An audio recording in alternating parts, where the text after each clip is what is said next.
le sable immobile garde des secrets plus anciens que le temps lui-même, et sous son manteau doré, les tombeaux des pharaons d'Égypte reposent dans un silence millénaire.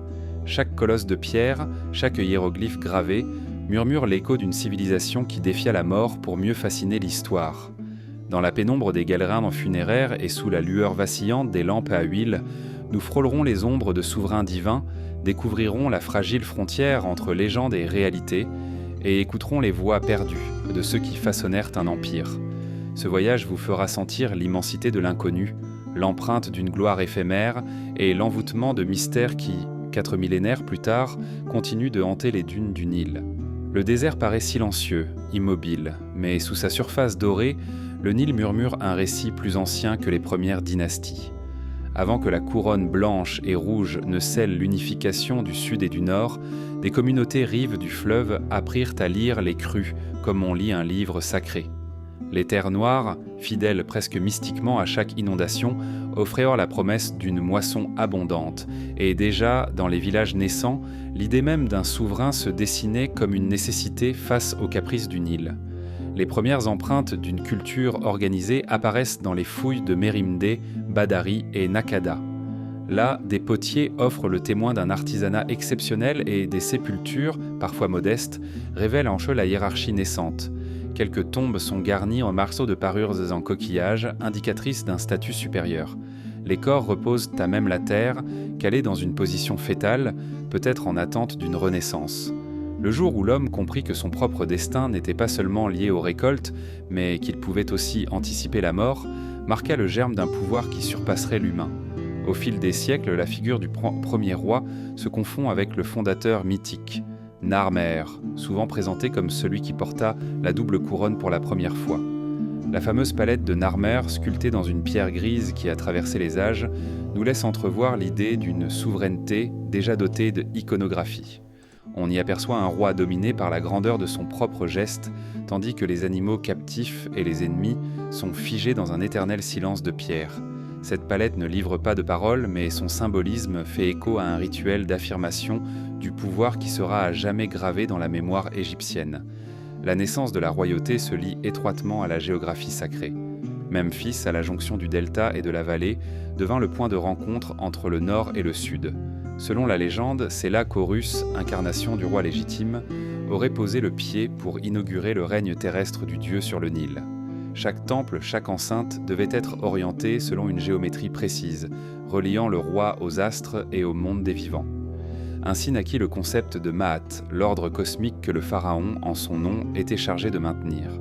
Les rites funéraires, à leur début, se bornèrent à l'inhumation dans des fosses peu profondes, parfois protégées par de simples monticules de sable. Puis vinrent les premières mastabas, ces tombes rectangulaires en briques crues surmontées d'une chapelle pour les offrandes. On y dépose du pain, de la bière, quelques vases d'huile parfumée, mais surtout on grave des formules d'accompagnement, promesse d'une survie au-delà du périssable. Le roi dès ses origines entendit sceller son nom contre l'oubli, conscient que l'éternité ne s'accorde qu'à ceux dont la mémoire ne faiblit jamais. Le peuple, quant à lui, cherchait refuge dans la protection du souverain divin. Les scorpions du désert, les vipères cachées sous les pierres brûlantes, tous connurent dans la courroux du roi lorsque le pouvoir s'affirmait par l'effigie du cobra royal, l'auréus, qui orne déjà les couronnes. Cette petite vipère dressée n'est pas un simple ornement. Elle incarne la vigilance du pharaon, le souffle fatal contre quiconque oserait menacer l'harmonie du royaume. Ainsi, dès ses premiers temps, le roi devient un dieu vivant, médiateur entre le monde sensible et l'invisible. Le Nil lui-même participa à la construction de l'idéologie royale. À chaque crue, les anciens calculaient dans le niveau atteint, dessinant des repères sur la pierre des sycomores. Ils voyaient dans cette eau montante la main de Ré, le dieu solaire. Lorsque le fleuve dépassait les repères les plus hauts, les oracles murmuraient un signe d'abondance divine. Mais si la crue faiblissait, c'était un avertissement contre l'arrogance des hommes. Dans ce dialogue subtil, le roi jouait un rôle central. Par ses offrandes et ses prières, il pouvait rétablir l'équilibre et sauvegarder la moisson. Toutes les techniques artisanales de ce temps livrent des clés sur l'état d'esprit collectif. Des sceaux gravés représentent déjà le hiéroglyphe du pharaon, un cercle coiffé d'un arc, symbole de la légitimité. Les premières céramiques montrent des motifs simples, inspirés des premiers troupeaux domestiqués et des roseaux qui bordent les berges. La sculpture, encore esquissée dans le schiste tendre, traduit le désir de fixer l'image du roi, de créer un portrait destiné à durer. Et ces images, même abîmées par le temps, continuent de transmettre une présence silencieuse. Le ciel au-dessus du désert n'est jamais un simple décor. Le disque solaire flotte dans un bleu immaculé et l'astre lunaire éclaire de son reflet les dunes endormies. Les prêtres, chargés de mesurer l'année, observaient Sirius, l'étoile la plus brillante, annonciatrice de la crue. Ses premières apparitions avant l'aube étaient accueillies par des chants, tandis que le pharaon, en grand prêtre, participait aux cérémonies destinées à invoquer la montée du fleuve. Cette alchimie entre ciel et terre, inscrite dans chaque temple, participa à la sacralisation du pouvoir dès ses origines. Au cœur de cette gestation du royaume, les différends entre cités semblaient à peine perceptibles. Pourtant, l'unification impliqua sans doute des conflits, des alliances commerciales et parfois des affrontements. Des silex taillés en pointe de flèche trouvaient l'encre leur chemin jusque dans les déserts du Sinaï, témoignant d'échanges et de rivalités. Les bords du Nil étaient convertis en artères de cuivre et de cuivre, offrant à l'élite naissante des armes et des bijoux rares. Et toujours, dans l'ombre des premières cités, planait la figure du futur pharaon, artisan d'une paix imposée par la grandeur de son mythe. Lorsque la pierre se mit à porter des inscriptions plus élaborées, on parla d'écriture, forgée pour consigner les actes royaux, les récoltes, les contrats. Cette naissance de l'écrit changea à jamais la perception de l'histoire. Les premiers scribes, formés dans des écoles improvisées, attachaient un soin méticuleux à chaque trait, comme s'ils gravaient dans la voie de l'Égypte elle-même. Ces signes, magma de symboles animaliers et de formes géométriques, allaient en devenir la langue dans laquelle les pharaons parleraient aux générations futures. Les légendes qui naquirent alors mêlent parfois personnages historiques et créatures fantastiques. Le dieu Horus, à tête de faucon, combat Cès dans une éternelle lutte pour la légitimité du trône. Peut-être ces récits furent-ils inventés pour légitimer l'autorité royale, ou peut-être, dans le secret des temples, on croyait vraiment à ces combats cosmiques. Quoi qu'il en soit, ils participent encore aujourd'hui à l'aura mystérieuse qui entoure les souverains de l'Égypte antique. La pierre calcaire, extraite des collines de Toura, devint le matériau privilégié pour ériger les premières mastabas royales. Chaque cube posé évoquait le désir d'immortalité. Pourtant, le tombeau originel n'était pas encore la pyramide. C'était un monument modeste dont la grandeur ne se mesurait pas en hauteur, mais en intention. Que le nom du roi perdure, qu'il soit entendu dans l'éternité. Et dans cette quête, c'est l'ombre même du souverain qui inscrivit la trace indélébile de son passage sur terre. Alors que la nuit enveloppe le désert et que la voie lactée s'étire sur l'horizon, les premières ombres des pharaons demeurent à jamais présentes. Leur pouvoir, né des crues et de la terre fertile, s'élève déjà hors du monde humain pour toucher l'invisible. Bientôt, ces dieux-rois se feront bâtisseurs de colosses de pierre et de couloirs dissimulés, mais pour l'instant, ils demeurent dans ces silhouettes esquissées dans le silence des premiers villages. Dans le segment suivant, nous franchirons le seuil du pouvoir divinisé et découvrirons comment les premiers pharaons acclamèrent largement leur propre immortalité en érigeant des monuments qui défient encore le temps. Lorsque les eaux se retirent et laissent une place à la terre noire et fertile, un murmure ancien traverse les rives du Nil, celui d'un pouvoir qui n'est plus humain, mais déjà divin. C'est dans cette frontière intime entre l'homme et le dieu que naît la figure du pharaon roi, héritier d'un pacte sacré noué avec les divinités primordiales. Avant même que la première main n'ait sculpté son visage dans la pierre, le futur souverain était célébré comme une incarnation terrestre d'Horus, le faucon céleste, gardien du cosmos, pourfendeur de l'ombre de Seth. Les premières preuves de cette théologie royale se découvrent dans la palette de Narmer, datée d'environ 3100 AV. Maasé. Du côté, le roi foule un ennemi vaincu, coiffé déjà de la couronne blanche de Haute-Égypte. De l'autre, il brandit la couronne rouge du Delta. Ce geste gravé dans une roche sombre ne rapporte pas seulement une victoire terrestre, mais l'affirmation d'un ordre cosmique rétabli. Chaque détail, les animaux figés, le registre hiérarchique des soldats, révèle un rituel silencieux, la mise en scène d'une royauté née d'un geste mythique. Avant Narmer, l'idée même d'un roi-dieu se propageait sous forme de chants et d'offrandes. Dans les abris sous roches et les tombes de la fin de la période prédynastique, on trouve des reliquaires contenant de l'encens parfumé, des poteries ornées d'un symbole circulaire parfois coiffé d'un arc, le germe du hiéroglyphe désignant le souverain. Ces signes esquissés témoignent d'une croyance déjà ancrée. Le roi n'est pas qu'un mortel pourvu du sceptre, c'est une force vivante, tissée de l'essence même du sacré. Au cœur de la naissance du roi Dieu, un rituel central allait cristalliser son pouvoir, la cérémonie d'intronisation. Sans archives écrites pour décrire en détail ces premières célébrations, les archéologues ont reconstitué des processions faites de torches, de musiciens jouant de la flûte et du sistre, et de prêtres portant l'effigie d'Horus. Le futur pharaon, vêtu d'un manteau brodé de plumes de vautour et tenu à l'écart des regards profanes, franchissait le seuil du temple pour recevoir la double couronne, symbole d'union entre deux mondes. La couronne blanche, Edjet, emprisonnait le destin de la Haute-Égypte. La couronne rouge, Deshret, celui du nord. Le pharaon posait alternativement l'une puis l'autre sur son front, comme pour dire « Je suis le lien entre ces deux terres ». Chaque geste précis et répété se chargeait d'une force rituelle. Placer la couronne n'était pas un acte politique, mais l'offrande d'un sanctuaire vivant, où le roi et le dieu fusionnaient en. Le cobra stylisé, Uraeus, jaillissait alors au front du souverain, symbole de protection divine et de colère divine contre tout prédateur du royaume. On sculptait l'Uræus dans l'or le plus pur, parfois serti de pierres de semi-précieuses, et on le fixait sur le diadème qui recouvrait le visage du roi. À chaque respiration du pharaon, on croyait que l'Uræus veillait, prêt à cracher son feu pour châtier l'ennemi. Cette naissance divine ne s'accompagnait pas seulement d'attributs, mais d'une évolution de la pensée funéraire. Le roi, désormais porteur de deux âmes, le Ka, double vital, et le Ba, essence de personnalité, se devait de préparer son séjour posthume. Les offrandes dans la chapelle voltaient entre le monde des vivants et celui des morts, car le pharaon Dieu, même après sa disparition physique, restait le pivot de la stabilité cosmique. Dans la vallée de Hierakonpolis, des fouilles ont mis au jour des sépultures princières ornées de fresques montrant le défunt lié au cycle solaire. L'eau du Nil, symbole de renaissance, occupait une place de choix. On peignait des barques funéraires, reflets bêta miniatures des voyages célestes sur lesquels montait l'âme royale pour rencontrer Ré dans l'aurore. Ainsi, l'éternité du roi Dieu s'inscrivait dans l'azur matinal, corroboré par chaque lever d'étoiles.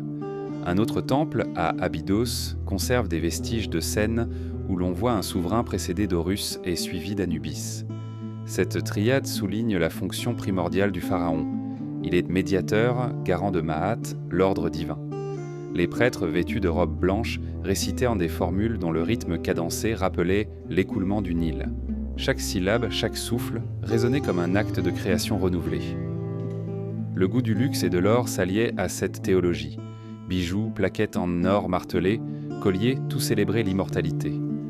Les artisans élevés au rang de demi-saints passaient des mois à graver des symboles sur l'électrum, mélange précieux d'or et d'argent. Chaque ornement devenait une prière silencieuse, un témoignage de foi dans le pouvoir sacré du pharaon. Pour renforcer ce statut, on institua le festival Ebsed, généralement célébré après 30 ans de règne. Le roi, revêtu d'un pagne blanc immaculé, parcourait alors un terrain rituel, foulant le sol 2 fois pour signifier sa capacité à régner. Les prêtres, groupés en cercle, chantaient en l'âge et la puissance en des litanies presque hypnotiques. Le sens profond de la fête n'était pas la longévité, mais la régénération. En renouant symboliquement avec son propre commencement, le roi prouvait qu'il détenait toujours la force divine nécessaire à la survie du royaume. Pour les sujets, l'apparition du roi Dieu provoquait un mélange d'admiration et de crainte. Dans les villages, on murmurait les légendes. On disait que le pharaon pouvait faire naître la pluie ou arrêter les tempêtes de sable, qu'il dominait le chant des oiseaux au petit matin et les étoiles la nuit. On sculptait son effigie sur l'argile des maisons, à l'entrée pour protéger la maisonnée. Et pourtant, derrière cette aura, le roi restait un être de chair et de sang, soumis aux mêmes épreuves que ses sujets, maladie, vieillesse, trahison. Chaque pharaon devait composer avec ses fragilités, dissimulées sous le vernis divin. Les mémoriaux officiels taisaient dans les défaites, mais les ruines détachées dans les fouilles révèlent parfois des interruptions brutales, règnes écourtés, usurpations, batailles ravageant le delta. Dans ce dédale d'images sacrées et de réalités humaines, naissait pourtant le concept le plus puissant, l'éternité du nom. Graveurs et scribes se succédaient, conscients que l'oubli effacerait même le plus somptueux palais. Le nom du pharaon, écrit dans un cartouche ovale, devenait un pont entre le temps des hommes et le royaume des dieux. Ainsi, chaque syllabe inscrite sur la paroi d'une tombe assurait la survivance du roi-dieu au-delà des dunes. Dans le segment suivant, nous quitterons les origines de la théologie royale pour sonder la pierre silencieuse des pyramides oubliées, vestige inachevé d'une quête d'immortalité toujours en suspens. Le désert s'étend, infini et silencieux, comme une respiration retenue depuis des millénaires. À l'aube, quand la lumière hésite entre l'or pâle et le rose, les silhouettes pyramidales se détachant sur l'horizon, énigmatiques sentinelles de pierre. Elles n'ont pas toujours été ces monuments parfaits que l'on admire aujourd'hui. Bien avant la forme géométrique absolue, c'était le rêve d'un homme nommé Imhotep qui posa la première pierre d'une révolution architecturale. Sur le plateau de Saqqara, la tombe de Djoser, royale et audacieuse, ne ressemblait pas encore au sommet anguleux que l'on associe aux pyramides. C'était une superposition de mastabas, empilés les uns sur les autres, formant une étagère verticale de 6 niveaux. L'architecte, grand prêtre et médecin, osa imaginer une demeure funéraire qui s'élevait vers le ciel, incarnant la croyance que le souverain, en tant que Horus vivant, pouvait rejoindre les dieux dans les hauteurs célestes. Les pierres de calcaire brutes, venues des carrières voisines, portèrent encore la trace des outils en cuivre, témoignant du labeur précis des tailleurs. Quelques décennies plus tard, le règne de Sneferu alla plus loin dans l'audace. Sur le site de Meydoum, une ancienne pyramide inachevée se dérobe aujourd'hui sous les vents du désert. Ses faces abruptes se sont effondrées au fil du temps, laissant voir un cœur de briques crues abandonné par un élan trop précoce. Puis à Dachour, 2 pyramides firent aimant vibrer l'imaginaire des Égyptiens d'alors. La première, dit-on courbée, garde encore la trace d'un changement radical de conception. Son inclinaison initiale, trop raide, fut corrigée en pleine construction, produisant cette forme unique, pont silencieux entre la terre et le firmament. Non loin de là, la pyramide rouge, première vraie pyramide à pente régulière, se dresse dans une majesté tranquille. Elle doit son nom à la teinte chaude de ses blocs calcaires à peine patinés par le temps. À ses pieds, on devine la tranchée où furent extraites ces immenses pierres, calibrées par des artisans qui évaluaient chaque angle comme on ajuste une symphonie. Dans l'épure de cette forme idéale, le roi Sneferu chercha à confier son corps à l'éternité, persuadé que la géométrie parfaite assurait la stabilité de son nom dans l'au-delà. Puis vint Khufu, Khéops, dont la pyramide de Gizeh demeure l'un des plus grands mystères de l'humanité. Haute de près de 146 tins à l'origine, elle domine encore le désert de toute sa puissance tacite. Chaque côté, orienté vers les points cardinaux, semblait dialoguer avec les étoiles, et l'on raconte que ces mesures reflétèrent un lien secret avec la circonférence de la Terre.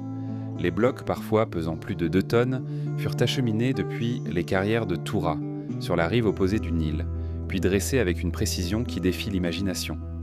L'idée que des milliers de travailleurs, non des esclaves, mais des paysans mis à contribution lors des crues, et de lever ces pierres en chantant les louanges du pharaon, donne à ces monuments une dimension presque humaine. Le village adjacent, aujourd'hui partiellement fouillé, révèle des maisons simples, des brasiers éteints et des restes d'offrandes alimentaires. Pain, poissons séchés, bière. Ces gestes quotidiens offerts aux bâtisseurs se mêlaient maintenant à la gloire du roi-roi, reliant le destin de chacun à l'œuvre commune. Les alignements ne s'arrêtaient pas là. Certains archéologues ont perçu dans la disposition des 3 pyramides principales un écho aux étoiles d'Orion, tandis que la Voie lactée devenait le miroir céleste du Nil. Ces correspondances célestes ne sont pas de simples caprices visuels, mais reflètent la volonté égyptienne d'inscrire le pouvoir humain dans le cosmos, là où résidait l'âme des dieux.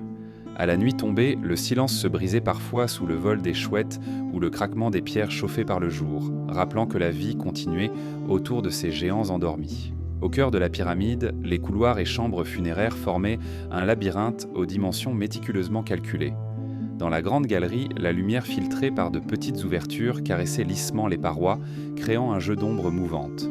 Les ouvriers, protégés par de simples lampes à huile, gravéant parfois leur nom ou un proverbe sur la roche tendre, traces furtives de leur passage. Les chambres basses, plus secrètes, conservaient devant la chambre du roi. Un sanctuaire où reposait le sarcophage en granit rose d'Assouan, taillé dans un bloc unique, énigme de transport et de maniement. La solidité des pyramides reposait aussi sur la maîtrise des matériaux. Le calcaire de Toura, blanc et fin, recouvrait le noyau de blocs grossiers, offrant à la pyramide une couverture lisse et réfléchissante au soleil d'Égypte. Les volumes de granit, extraits des carrières d'Assouan, furent amenés par bateau, sculptés pour encadrer les chambres principales. Les ouvriers employaient souvent des traîneaux en bois, lubrifiés par de l'eau versée sur le sable pour réduire l'effrottement, un procédé révélateur d'une ingénierie élaborée. Avec le temps, la grandeur céda à l'ambition. Les pyramides des pharaons de la 4e dynastie demeurent trois les plus colossales, mais celles des dynasties suivantes, quoique plus modestes, cherchent toujours à honorer le souverain. À Dachour, sur la rive occidentale du Nil, la pyramide inachevée de Néferefra témoigne d'un règne interrompu, ses fondations sombrant lentement sous les dunes. Plus tard, à Abousir et à Saqqara, des pyramides plus petites adoptent parfois un seul revêtement rocheux, comme si chaque pierre devait rappeler la créativité perdue des premiers bâtisseurs. Le temps et les hommes ont fait leur œuvre. Beaucoup de pierres furent dérobées pour construire des cités médiévales, tandis que les tremblements de terre laissèrent en sang des cicatrices invisibles sous l'érosion. Les revêtements lisses disparurent, exposant l'ossature rugueuse de briques ou de blocs irréguliers. Pourtant, même dans cet état brut, la silhouette pyramidale impose le respect. Gardienne d'un souffle antique, européen des XVIIIe et XIXe siècles, armée de boussoles et de journaux de notes, redonnèrent tantôt vie à ces architectures assoupies. Les dessins de vivants de nom lors de la campagne de Napoléon ou les relevés minutieux de Flinders Petrie offrirent aux chercheurs modernes des repères pour comprendre la technique de taille, l'organisation des chantiers et les rituels d'inauguration. Chaque fragment de pierre, chaque outil retrouvé, suffit à dévoiler un pan de savoir enfoui dans le sable. Aujourd'hui, la technologie poursuit cette quête. Scans laser, imagerie géophysique et drones survolent le plateau, révélant des vides cachés ou des anomalies dans la structure. Les mystères ne sont pas tous résolus et l'écho des bâtisseurs, prisonniers des corridors, reste parfois muet. Pourtant, dans le souffle du désert, on croit entendre le pas des anciens, le grincement des chariots et le chant des ouvriers priant pour la faveur des dieux. Dans le calme magique d'une nuit étoilée, quand le vent effleure les faces calcaires et déclenche un murmure à peine perceptible, il semble que les pyramides respirent encore. Leur silhouette, dentelée contre la voûte céleste, garde la mémoire d'une époque où la pierre et l'esprit humain se sont unis pour toucher l'éternité.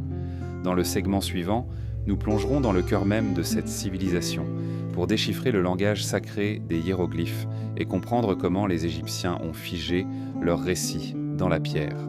Le silence des temples résonne d'un murmure ancien, fait d'entailles précises et de courbes voulues, comme si chaque signe était animé d'une vie propre. Les hiéroglyphes, ces paroles d'images, constituent une écriture à la fois lourde de mystère et empreinte d'une clarté lumineuse, capable de traverser les millénaires sans jamais perdre de leur force. Ils n'étaient pas seulement un moyen de communication, ils étaient l'outil d'un rituel, le lien tangible entre les mortels et les dieux, le véhicule d'une parole sacrée gravée dans la pierre. On trouve les premières ébauches de ce langage dès la fin du 4e millénaire AV3 JC, sous la forme de pictogrammes esquissés sur de l'argile ou peints sur de simples poteries. Ces dessins naïfs, représentant un oiseau, un roseau ou un homme agenouillé, témoignent d'un besoin fondamental. Fixer des idées, décrire des offrandes, noter des récoltes. Peu à peu, ces images s'organisent en un code complexe, où chaque trait, chaque détail acquiert une valeur sonore ou symbolique. Au cœur de cette évolution, l'invention du phonogramme marque un tournant. À côté du faucon qui signifie Horus, le même signe pouvait représenter la lettre sonore Hau. Les mots prirent une dimension nouvelle. La langue se fit musique visuelle. Les Égyptiens comprirent qu'en combinant ces signes sonores, phonogrammes, et ces signes de sens, idéogrammes, ils pouvaient en écrire non seulement des noms et des titres, mais aussi traduire des concepts abstraits, justice, vérité, éternité. La complexité semblait effrayer ceux qui n'étaient donc pas initiés. Seuls les scribes, formés dès l'enfance dans des écoles spécialisées, maîtrisaient en l'art de diriger l'encre sur le papyrus. Leur calame de roseau gravait tant l'argile des débuts, puis fixait en l'ocre et le noir sur des rouleaux délicats. On distingue alors deux écritures complémentaires, le hiératique cursif, pratique pour les archives et la correspondance, et le démotique, encore plus rapide, employé à l'époque tardive pour les documents administratifs. Pourtant, les hiéroglyphes sacrés restaient l'apanage des monuments et des papyrus funéraires. Dans les sanctuaires, on soignait chaque détail. Un trait de couleur pour le plumage, un léger ombrage pour la pierre, un alignement parfait au sein de la scène. Il fallait respecter un équilibre cosmique. Le texte devait être lu de droite à gauche ou de gauche à droite selon l'orientation des signes anthropomorphes, mais toujours dans le sens où les personnages regardent.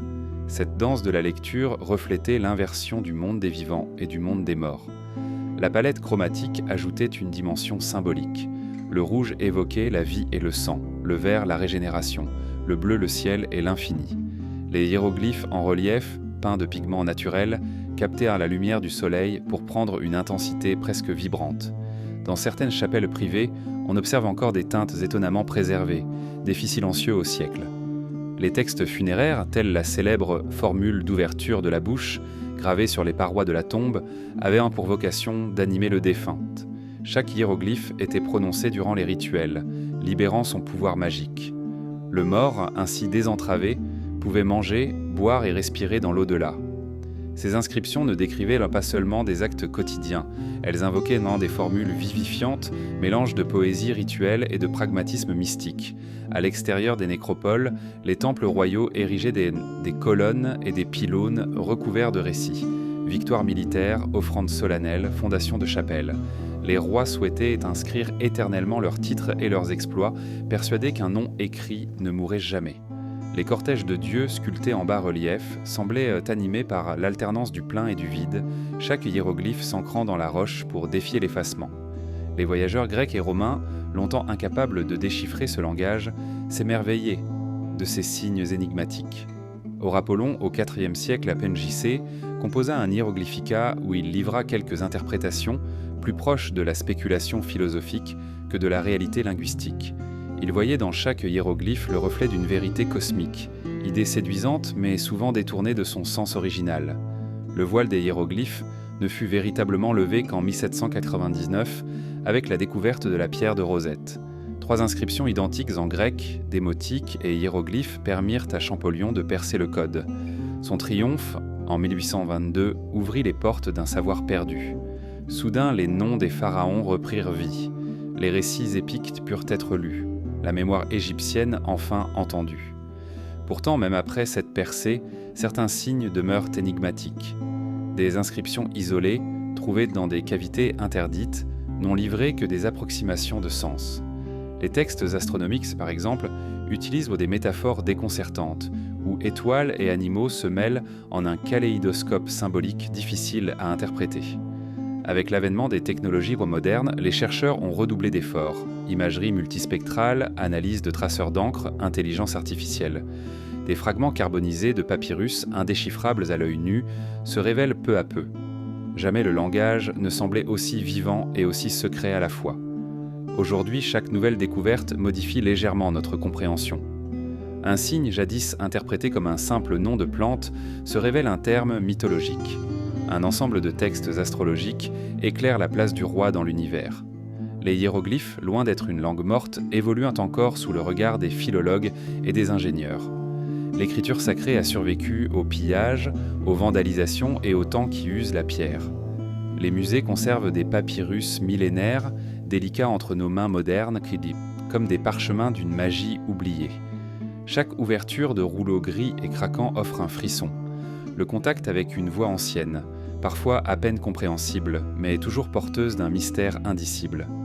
Dans la pierre, sur le cuir ou sur le papyrus, les hiéroglyphes incarnent cette alliance unique entre l'image et le son, la foi et le savoir. Ils habitent encore les temples enfouis, les galeries sombres et les rayonnages feutrés des bibliothèques. Leur magie n'a pas tari et leurs secrets ne demandent qu'à être partagés, murmurés dans le calme des recherches futures. Dans la prochaine partie, nous plongerons dans la pierre même qui révéla les mots sacrés, cet objet fascinant qui offrit à l'humanité la clé de la mémoire égyptienne. Au cœur d'une obscure échauguette, balayée par les vents salins de Rosette, un fragment de granodiorite reposait depuis des siècles, intact et muet. Découverte en juillet 1799 par des soldats de l'expédition de Bonaparte, cette dalle gravée ne ressemblait guère au premier abord à un trésor. Couverte de poussière, brisée sur ses bords, elle attendait qu'un souffle nouveau y réveille son message. Pourtant, cet objet anonyme allait devenir la clé d'un mystère millénaire, ouvrant les portes d'un langage que l'on croyait à jamais enfermé dans la pierre. Taillée dans un bloc unique de roche égyptienne, la pierre de Rosette mesure un peu plus de 70 cm de haut pour 45 de large. Sa face antérieure porte une inscription répartie en 3 bandes, chacune formée d'un alphabet différent. Au sommet, les hiéroglyphes, langage sacré des prêtres. Au milieu, le démotique, écriture cursive du quotidien. En bas, le grec ancien, langue du pouvoir hellénistique. Cette juxtaposition n'est pas fortuite, il s'agit d'un décret émis en 196 à Vaisongypsé par le grand prêtre de Memphis, confirmant le culte du roi Ptolémée V et détaillant les dons faits au temple. À l'époque, l'Égypte vivait sous le joug d'une dynastie d'origine macédonienne, mélange improbable de traditions pharaoniques et de culture grecque. Les édits royaux devaient donc être publiés simultanément dans la langue des conquérants et dans celle du peuple. Les prêtres, fervents héritiers d'une mémoire ancestrale, inscrivèrent le texte en hiéroglyphes pour garantir la continuité du sacré. Les scribes administratifs, imprégnés d'une écriture plus pragmatique, gravément la version démotique. Quant aux érudits et fonctionnaires hellénisés, ils lisaient pas le texte grec, seul langage qu'ils maîtrisaient véritablement. Après sa découverte, la pierre voyagea jusqu'à Alexandrie avant d'être confiée à la commission scientifique de l'expédition française. Quand les armées britanniques délogèrent les troupes de Napoléon, la dalle fut saisie et transportée à Londres, où elle trouva sa place en 1802 dans les salles humides du British Museum. Là, sous un éclairage artificiel, l'inscription devint le terrain d'observation de lettrés européens avides de percer le code muet. Dès 1801, l'orientaliste français Sylvestre de Sacy tenta de comparer la partie démotique au grec, entrevoyant la présence de noms propres. Peu après, le savant suédois Johann David Åkerblad comprit que certains signes démotiques correspondaient à des syllabes phonétiques. Mais le véritable tournant se produisit lorsque l'anglais Thomas Young observa en 1814 que les cartouches renfermaient un des noms royaux. Il identifia celui de Ptolémée et posa les premières pierres d'une méthode de comparaison systématique entre scripts. Le génie de Champollion, jeune prodige français, résida dans sa maîtrise du copte, langue fille du démotique. Dès 1822, en déchiffrant les signes phonétiques du cartouche de Ptolémée, puis celui de Ramsès, il révéla que les hiéroglyphes n'étaient pas uniquement idéographiques, mais pouvaient aussi figurer des sons. Son lettre à Monsieur Dacier, proclamant la naissance d'une science, ouvrit les portes d'une langue oubliée depuis 15 siècles. Sous ses yeux, les symboles se métamorphosaient en mots. Un oiseau n'était plus seulement un dessin, mais était lu bail, faucon ou âme, selon le contexte. Le roseau, grave en ligne ondoyante, devenait i ou utilitaire. Les combinaisons, parfois imbriquées dans des cartouches ronds, racontaient désormais des histoires de royaumes et de dieux, de fondations de temples et d'exploits militaires. Les décennies suivantes approprièrent cette découverte avec enthousiasme. Chaque murale de Karnak, chaque paroi de la tombe de Thoutmôsis III, chaque papyrus funéraire put progressivement être traduit. Les siècles de silence s'effaçant dans un flux continu de récits, la vie des pharaons, leurs offices rituels, leurs cataclysmes, leurs prières au soleil d'or. Les hiéroglyphes, jadis figures incompréhensibles, retrouvèrent leur souffle, et l'Égypte offrait au monde son histoire gravée au temps de son apogée. Pourtant, la pierre de Rosette demeure partiellement brisée. Son dos lisse laisse deviner un fragment manquant, comme une page arrachée d'un livre sacré. Peut-être contenait-elle, dans sa partie supérieure disparue, des détails supplémentaires sur le culte et l'organisation du clergé. Les laboratoires modernes ont tenté de reconstituer ces lacunes, s'appuyant sur d'autres stèles fragmentaires, mais un voile subsiste, rappel discret que toute connaissance reste partielle. Au-delà de son aura historique, la pierre symbolise un renouveau épistémologique. Elle est la preuve tangible qu'un artefact oublié peut révolutionner notre conception du passé. Cette dalle ordinaire, déterrée près d'une tour de guet sur la rive du delta, est devenue un point de convergence entre l'archéologie, la linguistique et l'histoire universelle. Les chercheurs munis de lasers et d'imagerie 3D scrutent ses moindres aspérités pour la pierre de Rosette rester protégée. Derrière une vitre, exposée à la fois comme un vestige et un témoin vivant d'un, avant de tourner la tête vers l'énigme hiéroglyphique. Ils ressentent, peut-être sans le formuler, la présence impalpable de Champollion, penché au-dessus de la pierre, tandis qu'un éclat de compréhension illuminait ses traits. Le mystère n'est pourtant pas entièrement levé. Des variations régionales de hiéroglyphes continuent de défier les épigraphistes, et certaines formules astrologiques demeurent chiffrées sous un voile poétique. Des papyrus découverts dans des hypogées isolés portent des formules funéraires que l'on ne parvient pas à relier aux inscriptions de Rosette. la quête continue, lente et méthodique, comme un pèlerinage vers une mémoire fragmentée. Dans la partie suivante, nous quitterons la pierre pour contempler l'éclat des parures royales. Nous plongerons dans l'or et le feuillage des couronnes, là où naissent les serpents sacrés qui veillent sur le front des pharaons. Les couronnes des pharaons ne sont pas de simples parures. Elles incarnent la fusion du divin et du terrestre, le lien sacré qui unit le roi à l'ordre cosmique. Chaque métal, chaque symbole, chaque gemme sert à tisser une aura indestructible autour du souverain. Quand le pharaon posait l'une de ses diadèmes sur son front, il n'enfilait pas un ornement, mais revêtait l'identité même de son rôle, gardien de Maat, force vivante qui maintient l'équilibre du monde. L'Uræus, petit cobra dressé, naît de l'or le plus pur et s'étire vers le ciel, prêt à cracher son feu sur tout adversaire. Avant même l'arrivée de la couronne sur la tête royale, les prêtres gravaient, sur de petites plaquettes en métal, l'image de ce serpent sacré. Ils y inscrivaient des formules magiques, prières gravées en hiéroglyphes, afin de garantir que l'Uræus s'éveille chaque fois que le pharaon inspire ou expire. Dans le reflet de cette créature stylisée, on lit l'idée d'une vigilance éternelle, la promesse d'une protection sans faille. Les premières couronnes portent des noms évocateurs. La Hedjet, couronne blanche en forme de panier renversé, symbolise la Haute-Égypte. Elle est façonnée en lin assoupli, recouvert d'une feuille d'or martelée à la manière d'un tissu divin. Les franges sculptées rappellent les roseaux des marais du nord, absorbant la fraîcheur et la sève du Nil pour la distribuer jusque dans le cœur du souverain. À l'opposé, la Deshrette, rouge comme la terre du delta, évoque la fertilité et la vie, mais aussi le danger, car le rouge c'est la couleur de la foi créatrice et destructrice, et seul le pharaon peut emporter la double signification. Lorsque la dynastie fut unifiée, l'union des deux couronnes donna naissance à l'Apshent, la double couronne. Elle allie la Hedjé et la Deshrette, coiffée de l'Uræus central, parfois doublée d'un vautour stylisé. Nekhbet, le gardien du sud, se dresse aux côtés de Wadjet, la vipère du nord. Ainsi la tête du pharaon devient un microcosme, un sanctuaire miniature où convergent les forces protectrices des deux régions.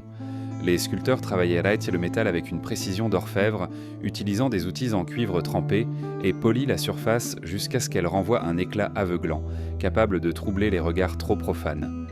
Les bijoux accompagnent ces diadèmes, se fondant dans un rituel total.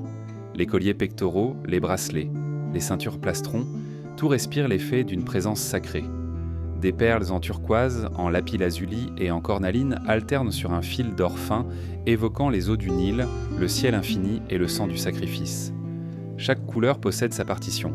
Le lapis-lazuli appelle la faveur de Ré, le turquoise protège contre les maléfices, la cornaline éveille la force vitale. Le roi, couvert de ces signaux vibrants, devient la conjonction de tous les pouvoirs.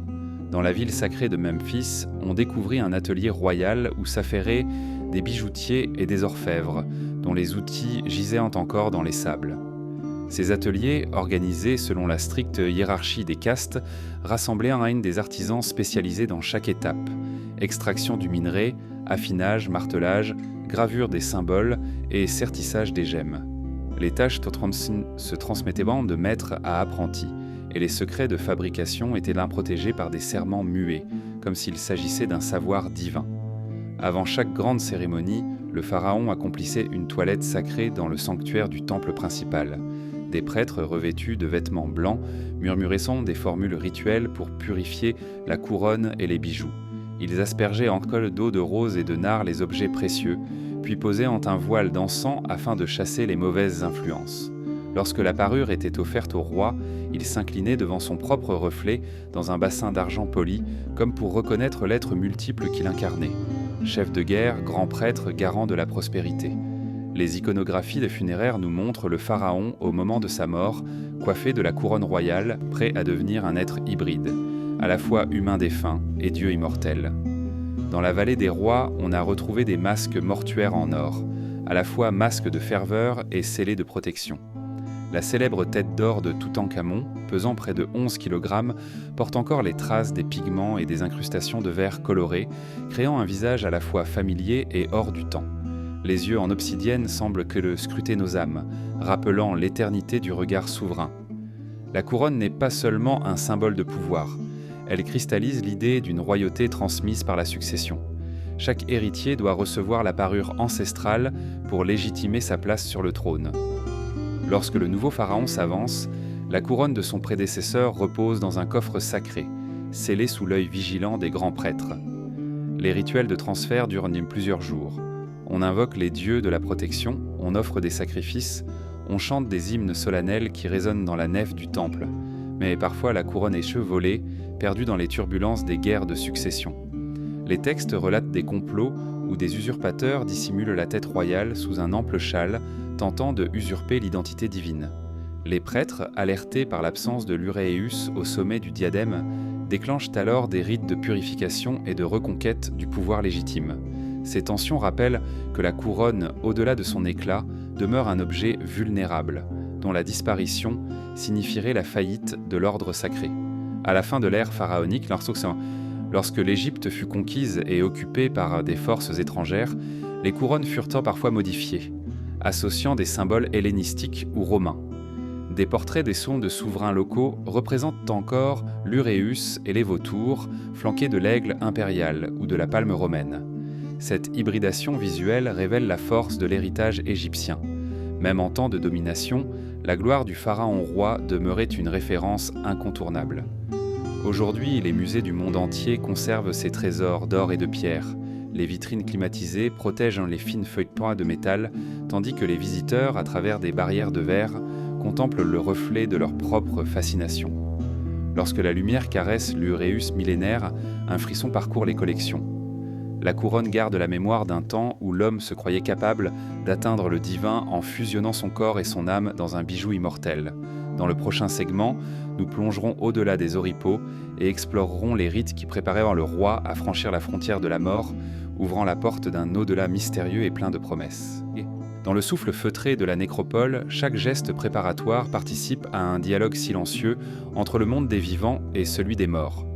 Les funérailles pharaoniques ne sont pas une simple cérémonie, elles incarnent une orchestration minutieuse destinée à assurer la renaissance du souverain dans l'au-delà. Les prêtres, par leurs invocations, ouvrent des portes invisibles, tandis que les artisans, par leurs mains, imprègnent chaque objet d'une magie subtile. C'est au cœur de ces rituels que se joue la dernière épreuve du roi Dieu, à la croisée des chemins entre le Nil éternel et le royaume des ombres. Le premier acte est la momification, rituel complexe et sacré. On prélève doucement les viscères que l'on enferme dans les jarres canopes, gardées par les fils d'Horus. Le cœur, considéré comme le siège de la pensée et de l'âme, reste dans la poitrine, prêt pour le grand jugement. Le corps est enveloppé de bandelettes imprégnées de résine et de parfums, myrrhe, encens et huile d'hysope, composant un mélange à la fois purificateur et protecteur. Chaque couche superposée est récitée d'incantations pour sceller le ka, le double vital, et préserver le ba, l'essence mouvante du défunt. Au sein de l'atelier funéraire, les serviteurs et les prêtres embaumeurs portent des masques d'Anubis, le dieu juge, à tête de chacal. Sous ce voile, ils répètent des formules millénaires pour guider la transition. Ils dessinent sur le linceul des symboles apotropaïques, l'œil Oudja pour rétablir la vue, le signe de la croix en C pour la vie et la plume de Maat pour légitimer le jugement à venir. Ces images, inscrites sur la peau sarclée d'un corps façonné pour l'éternité, incarnent l'idée que la mort n'est qu'un passage, une éclipse provisoire dans la trajectoire de l'âme royale. Pendant ce temps, dans l'enceinte du temple, on prépare les rouleaux du livre des morts. Ces papyrus, calligraphiés en hiératique fin, contiennent des dizaines de formules prononcées pour franchir les portes du Duat. Des scènes gravées montrent le défunt saluant les gardiens des portes, offrant un lotus, récitant le nom secret de chacune des 42 divinités du jugement. Chaque mot est une clé, chaque dessin un talisman. Le livre des morts n'est pas un simple manuel. C'est le guide indispensable pour naviguer dans les méandres de l'au-delà, éviter les embûches et rejoindre la lumière éternelle. Lorsque le cortège funèbre s'ébranle, la barque sacrée, portée par des porteurs vêtus de lin fin, transporte la momie enveloppée vers sa demeure définitive. Des pleureuses chantent les lamentations de la déesse Isis, écho féminin de la disparition et promesse de renaissance. Des chaptis, figurines de terre cuite, figurent en colonne, destinées à exécuter les travaux de l'au-delà à la place du roi. On dépose aussi des offrandes de pain, de fruits, de viande séchée. Ces présents, loin de s'adresser au corps, nourrissent l'âme en voyage. Arrivé devant l'entrée du tombeau, le prêtre en chef exécute la cérémonie d'ouverture de la bouche, geste lent et codifié. À l'aide d'un instrument en bois et en métal, il touche les lèvres et les yeux de la statue ou du sarcophage, symbolisant l'animation du mort. Un souffle renaissant parcourt l'assemblée. Le roi, figuré par la momie ou son masque, retrouve la faculté de respirer, de parler et de voir dans l'au-delà. Ce rite fondateur marque la transition ultime. Le défunt n'est plus un cadavre, mais un être en puissance prêt à franchir le verdict de la balance divine. À l'intérieur de la tombe, les parois se parent de chapitres du livre des portes et du livre des cavernes. Des cartouches dynastiques alternent avec des scènes où l'on voit le défunt se transformer en faucon, en scarabée ou en lotus, flottant sur un lac céleste. Les pigments, issus de pierres de broyer, vibrent encore sous la lumière vacillante de la lampe. Bleu égyptien pour le ciel, rouge ocre pour la chair, noir d'os calciné pour les ténèbres. Chaque image est un fragment d'un récit cosmique, inscrit dans la roche pour durer 1000 générations. Le moment décisif approche, la pesée du cœur dans la salle d'Osiris. Sur un plateau de la balance, le cœur du roi est comparé à la plume de Maat. Thoth, l'écrivain divin, enregistre le verdict. Anubis, les bras croisés, surveille l'équilibre. Si le cœur est léger, pur, le défunt peut accéder à la vie éternelle. S'il est lourd de faute, il est livré à Amout, monstre dévorant la chair des impies. Cet instant suspendu entre la justice céleste et l'espérance dessine le destin ultime du souverain. Traversant ensuite les 12 portes du Duat, le roi doit reconnaître les statuts de ses propres formes divines, répondre aux énigmes des divinités solaires et franchir l'échelle d'Horus. Chaque étape sollicite sa mémoire sacrée. Il donne son nom à chaque gardien, évoque le nom caché de Ré, répète les formules qui font reculer les serpents et les scorpions du chemin. Les dénivelés de pierre, les bassins d'eau sombre et les couloirs serpentins participant au test final, condensé de la cosmogonie égyptienne. Au matin, quand la barque de Ré émerge triomphante des eaux sombres, le roi-dieu rejoint sa forme solaire. Les prêtres, rassemblés autour de l'entrée, célèbrent la victoire par des chants et l'offrande de vin et d'encens. Le tombeau refermé devient un sanctuaire secret, accessible uniquement aux initiés. Les colonnades, les statues et les portiques garantissent l'imperméabilité des lieux, tandis que les malédictions gravées dissuadent les pilleurs. Mais la protection ne s'arrête pas à la pierre, elle se prolonge par le culte des vivants. Chaque année, lors du festival du défilé du dieu, le grand prêtre transporte la statue divine du temple au pied de la pyramide ou du tombeau. Là, on renouvelle les offrandes, on récite les mêmes formules, on prolonge la vie du roi dans le souvenir des fidèles. Ce culte continu assure que le souverain ne sombre jamais dans l'oubli, même si sa chair périssable se désagrège sous le sable. À travers les siècles, ces rites évoluent et s'adaptent. Sous la 18e dynastie, la figure d'Osiris prend plus d'importance et l'on multiplie les versions personnalisées du livre des morts pour les nobles et les artisans. Dans les tombeaux de la vallée des rois, les hypogées se font plus complexes, déviant les eaux de la crue pour protéger les cimetières. Les coffres funéraires, les sarcophages externes et les cercueils imbriqués témoignent d'une sophistication accrue, reflet d'une foi inébranlable en l'immortalité. La modernité n'a pas effacé ces pratiques. Grâce aux scans, aux études biochimiques et aux analyses ADN, nous déchiffrons encore aujourd'hui la composition des onguents, la provenance des résines et la chronologie des rituels. Chaque fragment de tissu, chaque trace de natron, chaque spectre lumineux révèle un détail du procédé oublié. Les sanctuaires abandonnés et les tombes perdues continuent de livrer leurs secrets, dans un chuchotement qui traverse les âges. Dans la partie suivante, nous franchirons le seuil du tombeau pour étudier les visages des momies inexplorées, leurs masques et leurs offrandes, témoins silencieux d'une quête d'éternité toujours présente. Sous la voûte étoilée du désert, les nécropoles d'Égypte dévoilent des visages figés dans le silence des millénaires. Les lumières vacillantes des lampes à huile révèlent des traits pétrifiés, mais aussi l'empreinte d'une vie jadis vibrante. Chaque momie, soigneusement enveloppée, porte une histoire unique, celle d'un souverain, d'un prêtre ou d'un artisan jadis puissant ou humble, dont l'identité s'est gravée dans les bandelettes et les masques funéraires. À la lisière de l'oubli, ces visages promettent de nous parler, si l'on sait écouter leurs fractures et leurs gestes de la vie figée. Les masques mortuaires constituent la première rencontre avec ces visages d'outre-tombe. Sculptés dans l'or, la cartonnage ou le bois peint, ils recréent une physiologie idéale. pommettes hautes, yeux en obsidienne ou en cristal, sourire discret. Ces façades dorées ne cherchent pas le réalisme brut, mais l'éclat d'une beauté divine à l'image du cas royal. Le masque de Toutankhamon, avec ses fines incrustations de vert, bleu et rouge, reste le modèle le plus célèbre, mais des exemples plus modestes, trouvés dans des hypogées secondaires, dévoilent des raffinements insoupçonnés. Pigments organiques, reliefs délicats, signature de l'artiste funéraire. Au-delà de l'apparence luxueuse, la momie révèle des indices biologiques précieux. Les premières analyses radiographiques ont permis d'observer la structure osseuse, révélant parfois des blessures non cicatrisées ou des malformations congénitales, scoliose, arthrite, fractures anciennes. Les anthropologues modernes, armés de scanners et de technologies 3D, scrutent chaque vertèbre et chaque jointure, traquant les traces de maladies infectieuses ou de carences nutritionnelles. Ils découvrent que certains pharaons souffraient de pathologies invisibles à l'œil nu, telles que la maladie de Scheuermann ou des infections dentaires sévères. Les bandelettes elles-mêmes constituent un véritable livre de la conservation, nappes de lin imbibées de résine, parfois rehaussées de hiéroglyphes écrits en hiératique. Chaque torsade de tissu témoigne d'un protocole minutieux. Après extraction des viscères, le corps était badigeonné de natron et laissé à sécher, avant d'être enveloppé dans des couches successives. Les chercheurs ont retrouvé, sous certaines bandelettes, des amulettes protégées par des miniatures sacrées, scarabées en frites, statuettes d'Isis, plaquettes en faïence. Ces talismans, positionnés sur des points stratégiques du corps, assurent la renaissance et la protection du défunt.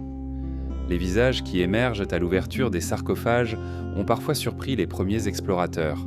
Le teint, bien que carbonisé, conserve des teintes rosées grâce aux pigments végétaux utilisés pour recréer un aspect vivant. Les lèvres finement redessinées et les paupières, modelées dans les stucs, donnent l'impression d'un sommeil profond plutôt que d'une mort définitive. Certains crânes orsés fracturés puis recollés montrent les séquelles d'automutilation rituelle ou de violence de post-mortem, signe d'usurpation de sépulture ou de pillage ancien, rappelant que la quête d'immortalité pouvait se heurter à la convoitise humaine. Les momies de hauts fonctionnaires et de prêtres dévoilent un luxe plus discret, mais tout aussi fascinant. Dans la tombe d'Angkor, seigneur de Saqqara, on a découvert un visage enveloppé dans un linceul peint, décoré de vignettes astrologiques, oiseaux célestes, barques solaires, hiéroglyphes de protection. Le défunt, coiffé d'un casque en carton-papier, porte un collier broad-collar inscrit au nom de Ré-Orakti. Chaque élément gravé sur le casque évoque un aspect de la cosmogonie, invitant le voyageur céleste à reconnaître son chemin à travers le Duat. Certains visages demeurent inexplorés dans des niches scellées, enfouies sous des arceaux de briques. Les scans radars ont localisé ces hypogées, secrètes, mais l'ouverture est retardée par la préservation des peintures murales, scènes champêtres, cortèges de divinités ailées, jardins d'Osiris luxuriants. On craint que l'exposition soudaine à l'air ne provoque une dégradation rapide. En attendant une méthode de conservation plus douce, ces momies attendent prendre dans l'ombre promesses de découvertes futures, noms inconnus, rituels inédits, relations de parenté surprenantes. La datation au carbone 14 et l'analyse isotopique des cheveux complètent le portrait des défunts, origine géographique, régime alimentaire, migration. Certains nobles, identifiés grâce à des scarabées d'identité en or, se révèlent originaires de Nubie ou de la côte syro-palestinienne. Leurs traits crâniens, témoins d'un melting pot méditerranéen, révèlent que l'Égypte pharaonique, loin d'être isolée, entretenait des liens étroits avec des royaumes lointains. Ces visages importés participent à la richesse culturelle d'une civilisation métissée. À travers ces visages inexplorés, l'histoire se réécrit. Les sépultures multiples, par exemple à Deir el-Médine, montrent que des artistes et artisans vivaient et mouraient sous la protection du roi. Leurs visages, moins idéalisés, portent les marques du travail quotidien. Callosités aux mains, cicatrices de graves accidents, rides trahissant la dureté du métier. Leurs sarcophages peints, plus modestes, regorgent de prières personnelles, révélant des aspirations semblables à celles des grands pharaons, la recherche de paix, d'abondance et d'une postérité à leur nom. Dans la partie suivante, nous quitterons les visages pétrifiés des momies pour explorer les profondeurs obscures du royaume souterrain, là où les gardiens de l'Égypte veillent sur les entrailles du monde. Après avoir quitté les visages figés sous leurs bandelettes, nous pénétrons à présent dans les profondeurs du royaume souterrain, où l'ombre des couloirs de pierre est habitée par des silences plus anciens encore. Les galeries funéraires s'étirent, immobiles, ouvrant sur des salles aux voûtes basses et aux parois gravées plus de formules apotropaïques. Chaque pas résonne dans la pénombre, rappelant que ces lieux ne sont pas vides. Ils sont animés par la présence étrange des gardiens, statues de granit ou effigies de divinités funéraires figées pour l'éternité, veillant sur celui qui sommeille en leur cœur. Les couloirs, parfois à peine assez larges pour un torse humain, se séparent et se croisent selon une géométrie qui échappe aux visiteurs profanes. On raconte que ces labyrinthes, loin d'être de simples artefacts architecturaux, reproduisent les méandres du Duat, l'au-delà égyptien. Les constructeurs funéraires empruntaient à cette cosmogonie la disposition des virages et des paliers, installant aux angles stratégiques des niches où scrutent des figures de pierre. Ces statues n'accueillent pas les étrangers. Elles exigent un hommage muet, un respect silencieux et parfois une offrande déposée au pied de leur piédestal. Parmi ces gardiens de pierre, Anubis occupe la place la plus solennelle. Sculpté en bastet ou en granit noir, le dieu au corps d'homme et à la tête de chacal s'accroupit devant l'entrée de la chambre funéraire, croisant ses bras sur sa poitrine, prêt à escorter le défunt vers la balance du jugement. Son regard, incrusté de verre ou de cristal, semble percer la pénombre. Les prêtres, dans les cérémonies nocturnes, allument des torches autour de sa stèle, espérant réveiller la force protectrice de l'ombre, capable de repousser les forces impures ou les démons affamés. Plus loin, Horus se tient en sentinelle, incarnation du fils vengeur d'Isis et d'Osiris. Les archéologues ont retrouvé, en de rares points, des représentations du faucon se dressant entre deux piliers, ailes repliées, signe de la royauté éternelle. Son effigie protège le passage, empêchant quiconque de franchir sans la juste formule. Gravées à même la roche, les inscriptions à l'encre rouge et noire guident le mort, mais avertissent le vivant, que nul ne s'aventure ici sans connaître le nom de celui qui repose. Les sorts et malédictions gravés sur les linteaux agissent comme ultimes gardiens. Celui qui lira ce texte sans offrande, son cœur sera dévoré, menace un hiéroglyphe isolé, tracé par un scribe en quête de protection. Ces formules ne cherchent pas seulement à dissuader les voleurs, elles incarnent la volonté du pharaon de maintenir son sillage hors d'atteinte, même au-delà du tombeau. Le moindre fragment manquant, la plus infime fissure, rompt l'équilibre des gardiens, ouvrant la voie aux profanateurs. Au-delà de la pierre, des créatures miniatures veillent aussi sur le repos éternel, les Shapti.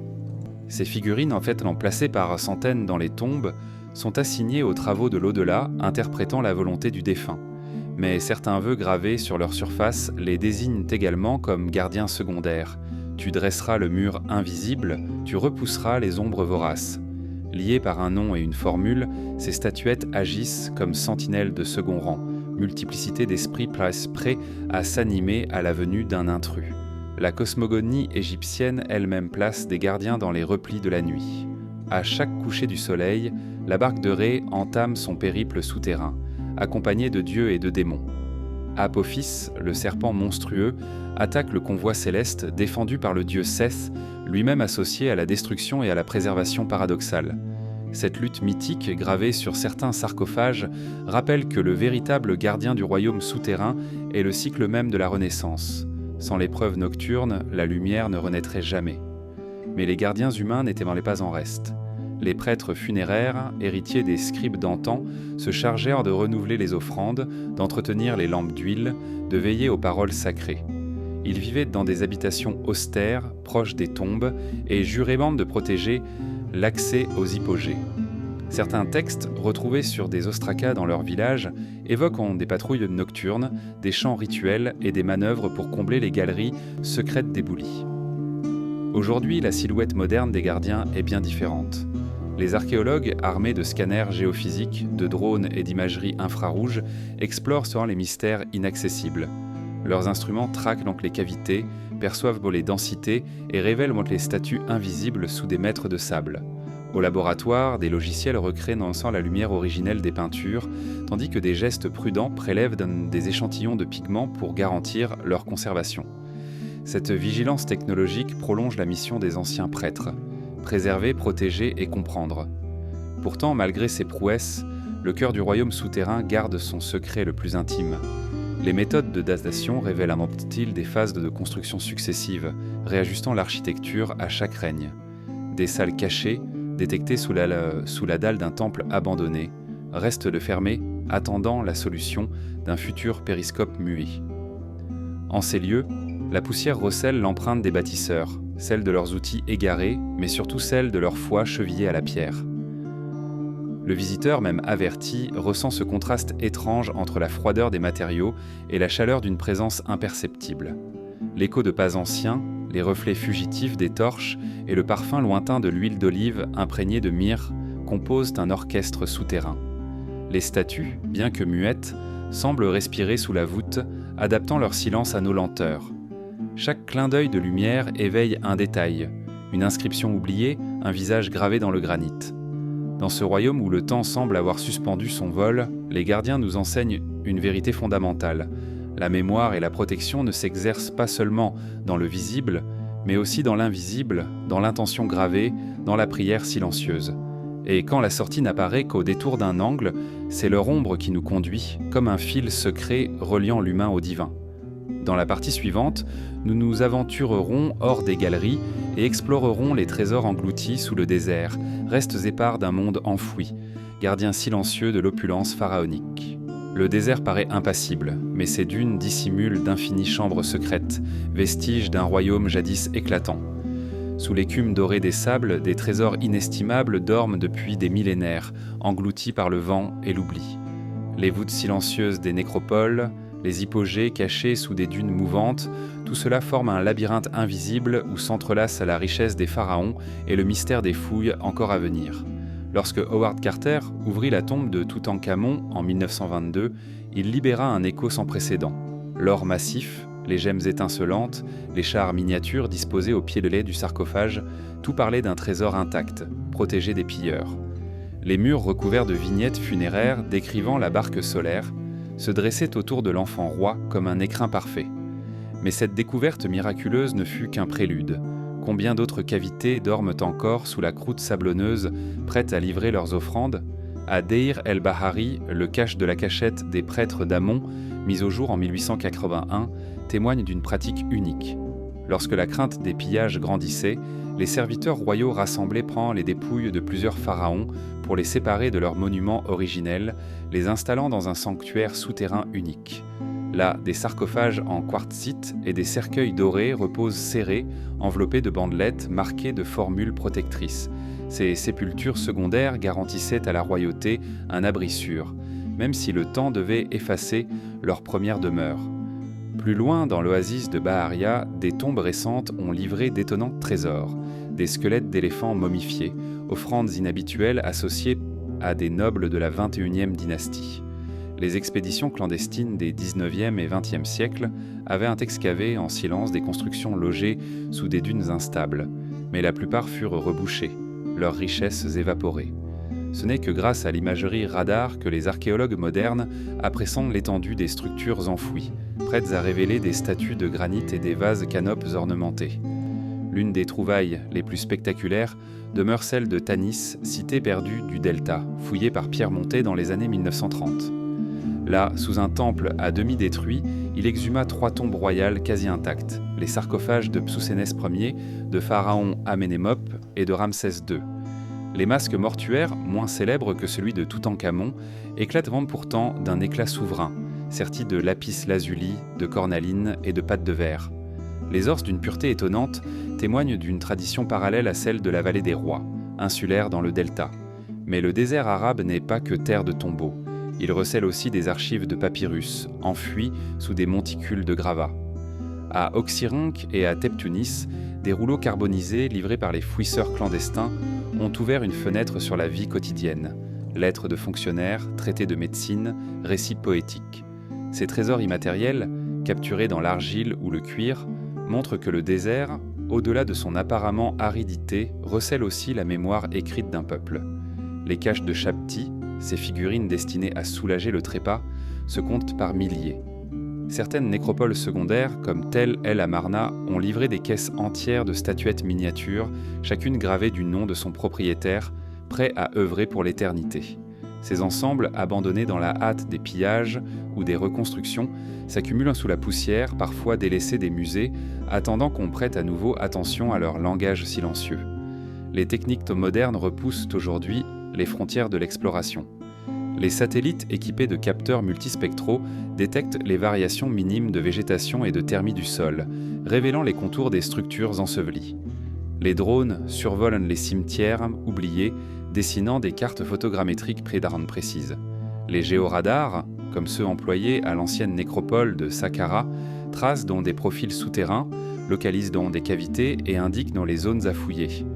Chaque relevé ajoute une pièce au puzzle, promettant de redessiner la carte des trésors engloutis. Pourtant, ces trésors suscitent aussi des dilemmes éthiques. Faut-il ouvrir toutes les tombes au nom de la connaissance, au risque d'exposer des œuvres fragiles à l'altération ? Les restaurateurs s'inquiètent des pigments anciens, des enlèvements d'humidité, des contaminations microbiennes. Certains préfèrent retenir leur souffle, scellant à nouveau des galeries pour laisser les chercheurs inventer de nouvelles méthodes de conservation avant d'ouvrir les portails secrets du désert. Sous le silence brûlant des canyons et des crêtes pierreuses, se préparent de géologues et biologistes moléculaires pour étudier non seulement les objets, mais aussi les traces organiques et les pollens enfermés dans les tombes. Chaque fragment de tissu, chaque éclat de bois, chaque poussière minérale porte en elle la promesse d'un récit inédit. Ainsi, les trésors engloutis sous le désert demeurent un appel à l'aventure et à la prudence. Ils nous rappellent que le passé n'est jamais figé et que le sable continue, jour après jour, de dissimuler ses merveilles. C'est en écoutant le murmure des dunes, en scrutant leurs mouvements imperceptibles, que les chercheurs perçoivent l'éveil des chambres secrètes. Dans la partie suivante, nous nous plongerons dans les intrigues des palais et dévoilerons les complots, trahisons et révoltes qui ébranlèrent un temps la splendeur des pharaons. Le pouvoir absolu des pharaons reposait sur l'idée d'un ordre immuable, mais derrière la façade dorée sourdaient des courants de défiance et d'ambition. Les provinces, longtemps soumises à la main ferme du souverain, virent parfois naître des mouvements de révolte lorsque la centralisation faiblissait. Les nomarques, ces gouverneurs locaux, assemblaient en temps secrètement des alliances et aménageaient leur propre sanctuaire, défiant l'autorité du roi. Dans l'ombre des palais, la confiance se fissurait et la trahison devenait une arme silencieuse pour qui voulait saisir un fragment de la divinité royale. À la fin de l'Ancien Empire, vers 2200 AVNJC, la puissance centrale s'effrita. Les grandes constructions s'interrompirent et les gouverneurs régionaux accrurent leur influence. Les archives fragmentaires montrent des lettres de protestation, rédigées en hiératique, réclamant le versement des rations et l'envoi de matériaux.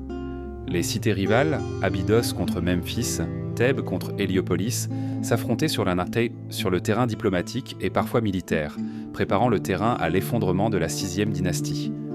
La hiérarchie divine vacillait lorsqu'on osa remettre en question la légitimité d'un pharaon affaibli. Avec l'avènement de la 11e dynastie et le règne de Mentuhotep II, la réunification engagea un processus de répression des dissidences. Les textes de Deir el-Bahari racontent prochainement la conquête de Thèbes, décrite comme un rêve prophétique d'Horus, mais la réalité impliquait des sièges et des alliances soudaines. Les rivaux étaient exilés ou obligés de se soumettre par des serments solennels scellés devant les autels funéraires. Cette restauration du pouvoir montrait que, même pour un roi-dieu, la loyauté devait s'acheter au prix du glaive et de la diplomatie. Un siècle plus tard, la deuxième période intermédiaire vit la percée des Hyksos, venus d'Asie proche. Profitant du déclin égyptien, ces chefs de guerre s'emparèrent du delta, imposant leur dynastie étrangère. Leur arrivée ne fut pas qu'une invasion, c'était le fruit de complots fomentés dans les régions délaissées, où les élites locales s'étaient alliées aux nouveaux venus pour préserver leurs privilèges. La prise de pouvoir fut rapide, presque silencieuse, un renversement où la trahison prit la forme d'un pacte entre pharaons et mercenaires. Lorsque Ahmosis I reprit Memphis, il institua des bûchers sacrés pour brûler les idoles Hyksos, rappelant que la trahison ne pouvait rester impunie. Mais sa victoire n'effaça pas la méfiance. Chaque nouvelle dynastie crut bon de renforcer le culte de Ré, martelant dans la pierre que le pharaon était l'unique pont entre ciel et terre.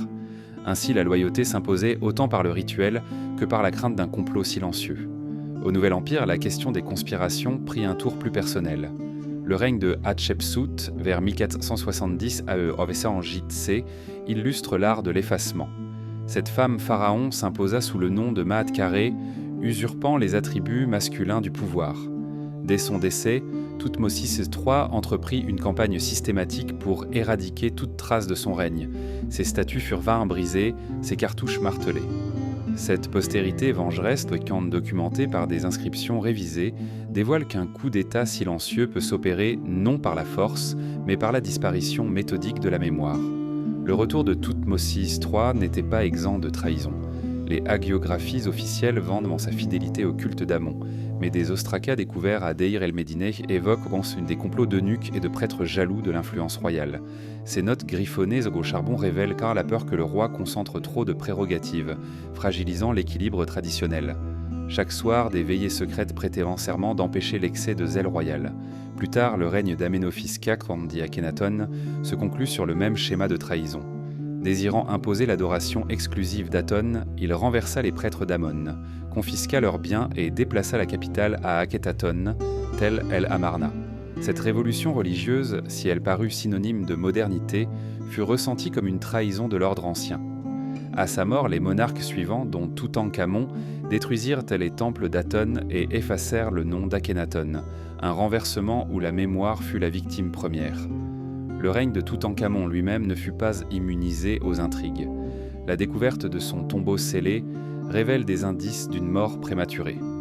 Certains égyptologues avancent l'hypothèse d'un empoisonnement ou d'un coup monté par son grand vizir Haï et le général Horemheb, désireux de contrôler la régence. Les inscriptions fragmentaires et l'absence de succession claire nourrissent ce soupçon, laissant planer le mystère sur la véritable fin du roi-enfant. Le cas le plus saisissant demeure toutefois la conspiration du harem contre Ramsès III vers 1155 après Gévaucé. Le papyrus judiciaire de Turin détaille le complot du harem fomenté par la reine Tillé et le prince Pentawer. Ce document, soigneusement conservé, révèle des interrogatoires, des aveux extorqués et des sentences au capital. Putréfaction publique de certains coupables, exécution discrète d'autres. L'ombre de l'infidélité dynastique se mêle ici à l'ambition féminine et à la soif de pouvoir, un drame relayé sur parchemin mais caché sous la pierre. La fin de l'époque pharaonique vit renaître les conspirations dans un contexte de guerres étrangères et de décadence interne. Les soulèvements contre les Ptolémées, à la fin du IVe siècle, avaient Junji. Prirent la forme de luttes civiques à Alexandrie et en Haute-Égypte. Des documents papyrologiques témoignent de complots d'assassinat contre Cléopâtre III et de tractations secrètes avec Rome. La trahison devint un instrument diplomatique, échangeant l'allégeance contre des promesses de protection impériale. Ces révoltes et conspirations, loin de n'être que des épisodes isolés, révèlent la fragilité intrinsèque du système monarchique égyptien. Le pharaon, garant de Maat, devait sans cesse réaffirmer son pouvoir au travers de rituels, de fêtes et de monuments, car la moindre faiblesse invitait l'ombre à s'infiltrer. Les pièges tissés dans les coulisses des palais rappelaient que le divin successeur n'en demeurait pas moins un être vulnérable, soumis aux passions, jalousie, ambition, vengeance, qui agitent toute cour humaine. Dans le segment suivant, nous sonderons l'éclat des temples disparus, facette silencieuse d'un horizon où la pierre sculptée célébrait la grandeur divine et l'harmonie cosmique. Le désert, implacable et silencieux, abrite sous ses dunes les vestiges de sanctuaires jadis flamboyants. À l'horizon, la silhouette fracturée d'un pylône surgit, dernière réminiscence d'un lieu où jadis des cortèges royaux convergeaient pour honorer les dieux. Ces temples, aujourd'hui inachevés ou rongés par le sable, étaient pas de véritables citadelles de pierre, où l'architecture incarnait la cosmogonie. Dans l'ombre de leurs galeries, chaque colonne portait la mémoire des processions et chaque relief chantait la louange de divinités oubliées. Les premiers temples en dur émergent sous la Veu dynastie à Abou Gorab et Abou Simbel, témoignant d'une transition entre la pierre calcaire et le grès importé. Sur le site d'Abydos, les fondations d'une enceinte protocanonique se lient aux racines d'un culte d'Osiris déjà millénaire. Plus tard à Dendera, le sanctuaire d'Hathor dévoile l'élégance d'un portique de colonnes papyriformes, allégorie des marées cosmiques où naît la création. Ces architectures primitives, encore sobres, annoncent la démesure qui suivra. Aux deux rives du Nil, le concept de temple-cité se développe. Karnak devient un labyrinthe de chapelles, cours et pylônes. Le temple de Luxor, adossé au palais royal, illustre l'union entre pouvoir terrestre et divin. Les temples funéraires, comme celui de Ramsès II à Abou Simbel, se dressent sur la rive occidentale, où le soleil couchant baigne la façade d'une lumière surnaturelle. Chaque sanctuaire s'inscrit dans un paysage projeté par les astrologues, aligné sur les solstices, reflétant le dialogue entre ciel et terre. La progression spatiale est codifiée. On franchit d'abord le pylône monumental, vestige d'un mur cérémoniel, puis la cour d'offrande, vaste place où se jouait la vie publique du temple. Venait ensuite le hall hypostyle, forêt de colonnes sculptées de papyrus et de lotus, où la pénombre contrastait avec les rayons filtrant par de petites ouvertures. Enfin, le sanctuaire intérieur, lieu le plus sacré, ne s'ouvrait qu'aux prêtres et aux rois dans un espace clos et feutré, résonnant du murmure des prières. Les colonnes elles-mêmes étaient des messages vivants.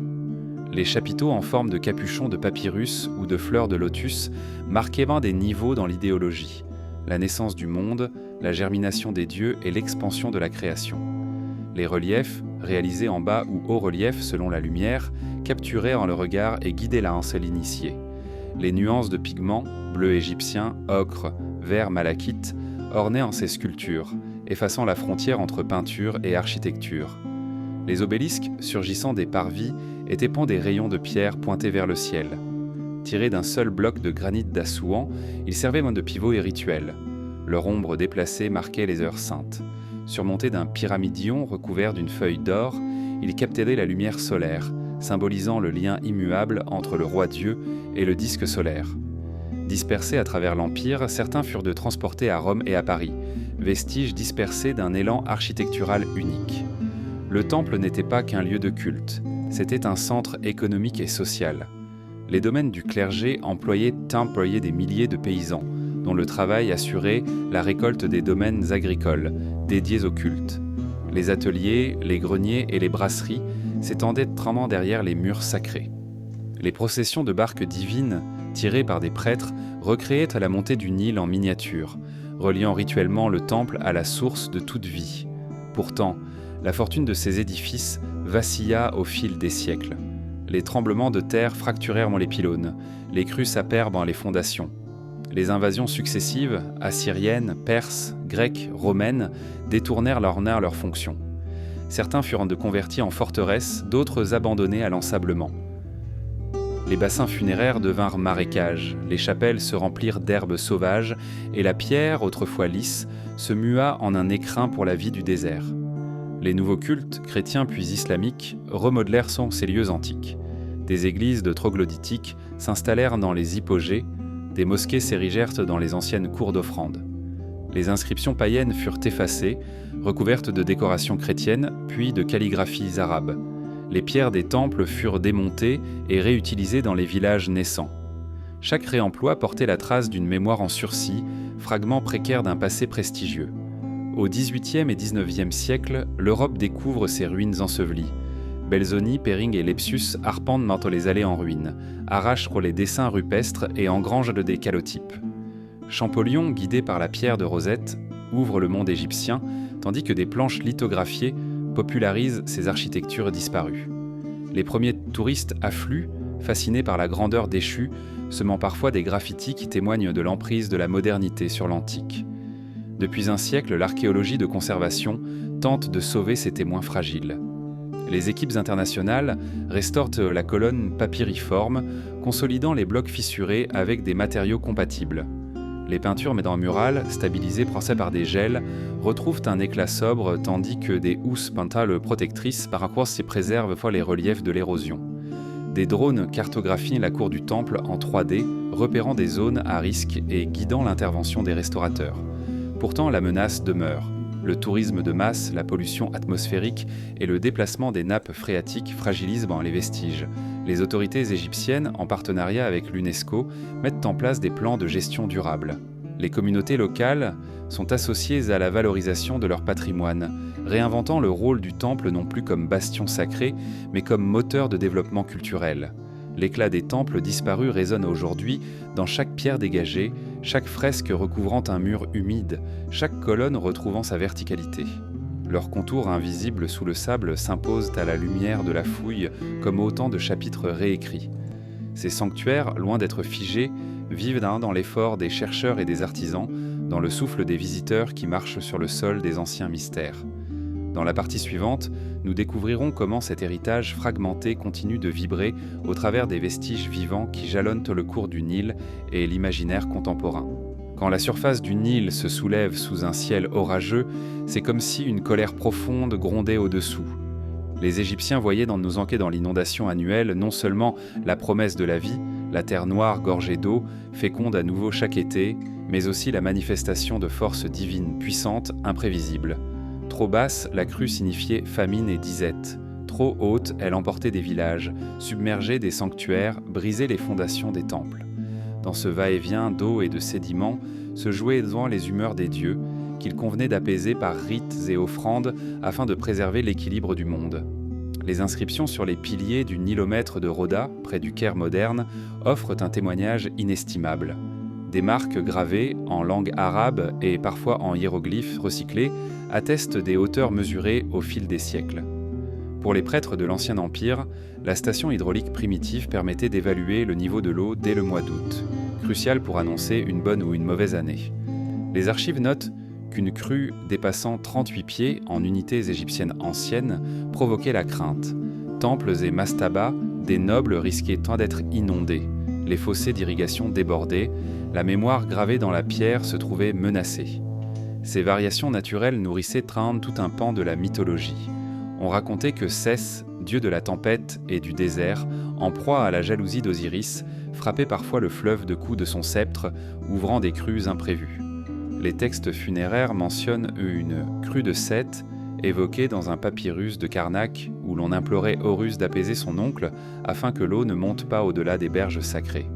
A l'inverse, on invoquait Hapi, divinité androgyne du Nil, pour assurer une montée régulière et modérée, symbole de la fertilité et de la stabilité du royaume. La cérémonie d'ouverture de la Négroïde à bord de la barque sacrée ponctuait l'arrivée des premières eaux du printemps. Les prêtres escortaient une statuette d'Hapi, l'inondation personnifiée, vers un bassin taillé dans le roc près de la digue. Là, on versait de l'eau bénite et on prononçait des formules en l'honneur de Ré, maître du ciel et de la lumière, afin qu'il prête son souffle au fleuve et calme les excès. Les chants résonnaient en sous les arcades, évoquant les 7 canaux cosmiques destinés à répartir l'eau sur toute la terre égyptienne. Pourtant, il fallait parfois plus que des prières. Certaines hautes eaux rompirent les digues construites à la faveur des pharaons. Les vestiges de cuirassaux en briques crues retrouvés à Ilahoun témoignent de réparations urgentes après la crue catastrophique de l'an 15 du règne de Sésostris III. Les ouvriers, mobilisés en masse, comblaient les brèches, renforçaient les digues par des fascines de papyrus, tandis que les prêtres chantaient mérentes et litanies et incantations pour détourner la colère divine. Les monuments eux-mêmes offrent un récit silencieux de ces colères. Aux abords de certains temples, on observe des érosions singulières sur les socles de statues et les bas-reliefs. Des traces d'inondation remontent parfois à 5 mètres de hauteur. À Kom-Ombo, le sanctuaire double consacré à Horus et Sobek montre sur ses murs une strate somptueusement décorée, mais échancrée par des galeries d'eau, tandis que la pierre mouillée s'est patinée en zone noirâtre, comme si l'eau avait voulu effacer la mémoire des dieux. Les inscriptions sur la stèle de Karnak, dynastie 20, relatent une crue exceptionnelle, considérée comme le regard courroucé d'Isis. Les prêtres consignèrent qu'en l'an 17, la crue avait atteint 42 coudées, submergeant l'île d'Éléphantine. Le pharaon Amon-Ophis III organisa alors une procession nocturne de Luxor à Karnak, transportant la statue d'Amon sur un char d'or pour implorer le pardon. Les offrandes furent nombreuses, bœufs sacrifiés, pains décorés en forme de hiéroglyphes, lampes allumées dans chaque cour. Ainsi, on croyait reconstituer l'harmonie brisée entre le monde humain et le monde divin. Au-delà de la crue, la sécheresse frappait tout autant. Dans certains papyrus administratifs, on détaille des rationnements extrêmes. Le pain distribué à la population était coupé presque à la moitié. La bière, jadis boisson quotidienne, fut remplacée par de l'eau infusée de papyrus. Les prêtres multiplièrent alors les cérémonies de fertilité dédiées à Osiris en faisant circuler des torches autour des sanctuaires et en plongeant des statues aux pieds nus dans un bassin d'eau vive, espérant inciter la terre à garder son humus.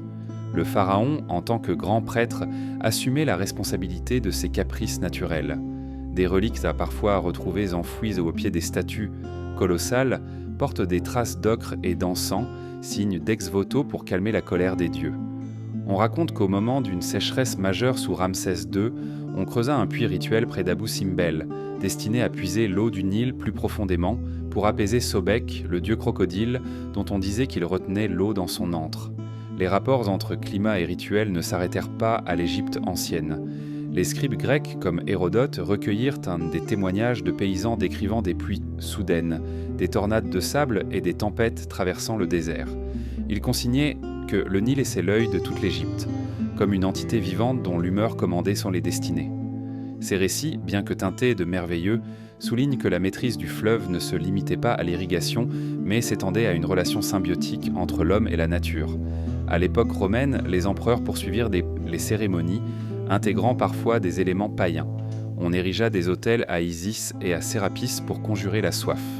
La tradition perpétuait la vénération d'Api, désormais assimilée à certaines divinités fluviales hellénistiques. Des poèmes latins, gravés sur des stèles funéraires, louent le pouvoir apaisant de l'onde souveraine, rappelant l'ancienne liturgie même si elle s'était transformée sous l'influence des cultes à mystère.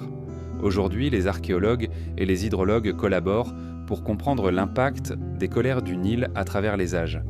Les glaciologues suisses ont corrélé les niveaux d'eau au nilomètre historique avec les carottes de glace du Groenland, montrant que des oscillations de la mousson africaine modulaient d'eau la crue sur plusieurs siècles.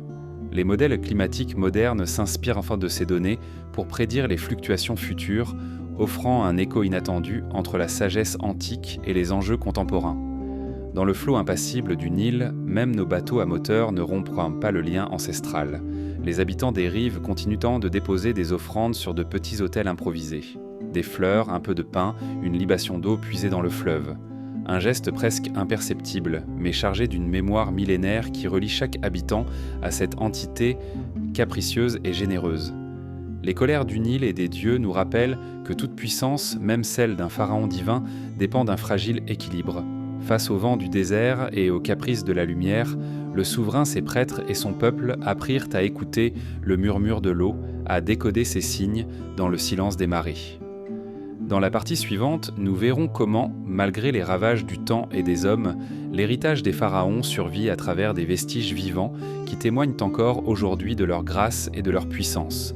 Le temps n'a pas épargné les monuments des pharaons. La pierre s'effrite, les reliefs s'émoussent. Et pourtant, dans chaque fragment brisé, une énergie persiste. Les carrières abandonnées, les faces ouest des pyramides dont le revêtement a disparu, la patine ternie des obélisques, tous témoignent d'un processus inévitable de détérioration. Mais loin de réduire ces vestiges à de simples ruines, cette fragilité met en lumière la relation intime entre l'homme et son passé. Les ruines se font appel à l'imaginaire, invitant ceux qui s'y aventurent à renouer avec une mémoire vivante, faite de poussière et de sédiments, d'ombres portées et de chants lointains. Au fil des siècles, les pillages et les fouilles clandestines ont fracturé l'héritage pharaonique. Les tombeaux saisis, les masques dispersés dans les collections privées, les sarcophages brisés pour en extraire l'or, autant d'actes qui ont chassé des artefacts de leur contexte originel. Les musées européens et nord-américains conservent aujourd'hui des trésors égyptiens dont la dématérialisation du lieu de découverte est irréversible. Pourtant, ces collections, si éloignées des rivages du Nil, ont suscité des débats passionnés sur la restitution et la légitimité de la possession. Plusieurs campagnes de rapatriement ont déjà rendu à l'Égypte des pièces majeures, révélant que les ruines ne sont pas de simples reliques du passé, mais le socle d'une mémoire partagée. Dans les villages, on observe un autre type de fracture, plus subtile, la réemploi des pierres monumentales dans des bâtiments chrétiens et musulmans. Les spolias, extraites des temples d'Essouan ou de Karnak, se retrouvent dans les murs des anciennes églises, coptes ou des médersas médiévales. Ces pierres gravées, devenues moellons, conservent leurs hiéroglyphes, juxtaposés à des inscriptions cursives arabes. Cette superposition de signes est l'image d'une continuité paradoxale, à la fois destruction et renaissance. La pierre, fragmentée et réinsérée, conserve une mémoire secrète, témoin d'un dialogue entre civilisations. Les vestiges vivants ne se limitent pas à la pierre. Les traditions populaires perpétuent des rites anciens, même s'ils ont perdu leur sens d'origine. À Kom-Ombo, pendant la mousson, les villageois jettent encore quelques gouttes d'eau du Nil aux statues de Sobek, geste hérité de culte d'apaisement. À Saqqara, lors du Nouvel An égyptien, Wepet Rampet, on allume des flambeaux en hommage aux ancêtres, comme pour rallumer la barque solaire dans la nuit du désert. Ces pratiques tendant discrètes tissent un lien direct avec la foi des premiers pharaons. Elles révèlent que l'Égypte contemporaine ne se contente pas de contempler son passé. Elle le réinvestit, l'incarne et le métamorphose. L'archéologie moderne, quant à elle, tente de recoudre ce patrimoine fracturé. Les équipes internationales déploient donc des techniques non invasives. Géoradar pour localiser des cavités ensevelies, photogrammétrie pour reconstituer des reliefs brisés, imagerie multispectrale pour révéler des traces de peinture dissimulées. Les fouilles se font plus précautionneuses, chaque fragment de céramique est documenté par GPS, chaque éclat de pierre scanné en 3 dimensions. Les musées sur site, comme à Memphis ou à Tel El Amarna, exposent des artefacts sur des socles épurés, permettant aux visiteurs de cheminer au milieu des vestiges, tout en respectant l'intégrité des lieux. Le tourisme culturel apporte une dimension économique et sociale à la conservation. Sur les plateaux de Gizeh, les guides racontent aux automobilistes pressés l'histoire de la pyramide brisée du roi Snofru ou les légendes entourant la pyramide courbée. Les habitants vendent des reproductions stylisées de scarabées et des estampes de pharaons à ceux qui cherchent un souvenir fugace. Les parcours immersifs en réalité virtuelle offrent aujourd'hui la possibilité de traverser les galeries souterraines sans en altérer la température ou la pression. Ce mariage de tradition et de technologie témoigne d'une renaissance vivante. Le passé s'offre dans l'instant, tout en demeurant à jamais inachevé. L'influence de l'Égypte ancienne s'étend au-delà des rives du Nil, inspirant artistes et créateurs du monde entier. Les défilés de mode reprennent des motifs hiéroglyphiques. Les pochettes d'albums de jazz ou d'électronique arborent tellement le profil de Toutankhamon stylisé. Les bandes dessinées et les jeux vidéo ressuscitent des versions réinventées des dieux. Cette appropriation universelle rappelle que le patrimoine des pharaons n'appartient pas qu'à l'Égypte, mais à l'imaginaire collectif. Pourtant, cette diffusion planétaire ne doit pas masquer la responsabilité locale. C'est aux Égyptiens de définir la manière dont leur héritage est représenté et partagé. Au quotidien, des initiatives citoyennes contribuant au maintien des sites. À Luxor, des associations nettoient les abords des vestiges, plantent des palmiers pour limiter l'érosion éolienne et installent des panneaux multilingues pour informer les visiteurs. Des ateliers éducatifs transmettent aux enfants la signification des symboles gravés sur les blocs. Certains découvrent dans leur village des chapiteaux de colonnes enfouis juste sous la surface. Ces efforts, menés loin des feux de la rampe internationale, rappellent que la survie du patrimoine dépend de gestes modestes, de la fierté locale et d'une conscience partagée. Pourtant, malgré tous les efforts, l'héritage demeure fragmentaire. Chaque découverte révèle un nouveau pan de l'histoire, mais laisse aussi des questions en suspens. Les fresques inachevées d'Akhenaton, les sarcophages vides de Deir el-Medinei, les papyrus indéchiffrables de Nag Hammadi. Ces vestiges rappellent que la mémoire humaine est intrinsèquement incomplète. C'est dans cet espace d'inachèvement que se loge la fascination, la certitude que, sous le sable mouvant, d'autres secrets attendent d'être exhumés, d'autres voix prêtes à se révéler dans l'écho des dunes. Dans la partie suivante, nous franchirons le seuil du silence et explorerons comment, dans l'immobilité du temps, l'absence même peut raconter l'éternité. Dans l'immobilité du désert, lorsque la dernière lueur du jour se retire derrière les dunes, un silence profond s'installe. Il ne s'agit pas seulement de l'absence de bruit, c'est un vide vibrant, chargé de millénaires de présence morte. Chaque pas soulève un nuage de poussière, comme si l'air lui-même expulsait les vestiges d'un monde enfoui. Dans ce silence, les pierres se font parole, les fragments brisés deviennent échos, et l'absence même d'artefacts se transforme en un récit muet, invitant à prêter l'oreille aux ombres du passé. Sur le plateau de Gizeh, là où 3 pyramides dressent toujours leur silhouette contre le ciel, le silence pèse sous l'immensité des blocs calcaires. Aucun chant d'oiseau ne vient troubler la quiétude de ces géants endormis. Les foules, rares au crépuscule, s'éloignent, laissant place à l'écho discret des charrettes d'archéologues qui vérifient les plans d'une fouille nocturne. Les sondages géophysiques révèlent des cavités ignorées, mais tant que les ingénieurs n'ont pas percé la pierre, c'est le silence qui règne, promesse d'un mystère encore scellé. Dans la vallée des rois, les hypogées, creusées dans le calcaire, se parent d'une obscurité absolue. Les lampes frontales dessinent des cercles aveuglants, mais dès que la lumière s'éteint, c'est un noir vivant qui enveloppe les couloirs. Les parois, gravées d'emplis de hiéroglyphes et de scènes funéraires, semblent se respirer sous l'obscurité. Ici, l'absence du jour transforme chaque glyphe en une silhouette vivante, et le silence devient le gardien ultime de ces fresques millénaires, intactes malgré les siècles et les pillages. Les nécropoles secondaires, trop éloignées pour attirer les pilleurs, offrent un autre visage du silence. À Saqqara, certaines mastabas sont encore ensevelies sous des mètres de sable, épargnant leur relief de la corrosion humaine. Les étudiants en égyptologie fouillent là méthodiquement ces sites, documentant chaque fragment de poterie, chaque éclat d'ocre. Pourtant, le silence qui suit leur départ reste la plus belle archive, un récit complet où la mémoire des artisans et des prêtres se conserve dans l'absence de toute intrusion récente. Lorsque la brise nocturne caresse les ruines du temple de Karnak, elle soulève un chapelet d'éléments suspendus. Poussière, sable fin, pollen d'acacia. Ces particules dérivent dans la lumière de la lune, créant un voile mouvant sur les colonnes papyriformes. Dans ce jeu d'ombre, le silence s'anime. On croit entendre un murmure, peut-être celui des chants de procession jadis résonnant sous le péristyle. Les blocs fissurés, rongés par l'érosion, portent encore les traces de l'artisan qui, un jour, sculpta le nom du pharaon pour le préserver de l'oubli. Sous la grande galerie de la pyramide de Khéops, un silence solennel règne entre les voûtes de pierre. Les pluants de sable ont comblé les fissures, et seuls quelques chuchotements de touristes, loin au fond, perçant la quiétude. Les relevés laser confirment la planéité des parois et la régularité des angles, miracle d'une précision inouïe. Mais c'est dans le silence obstiné de cette galerie que réside la plus grande énigme.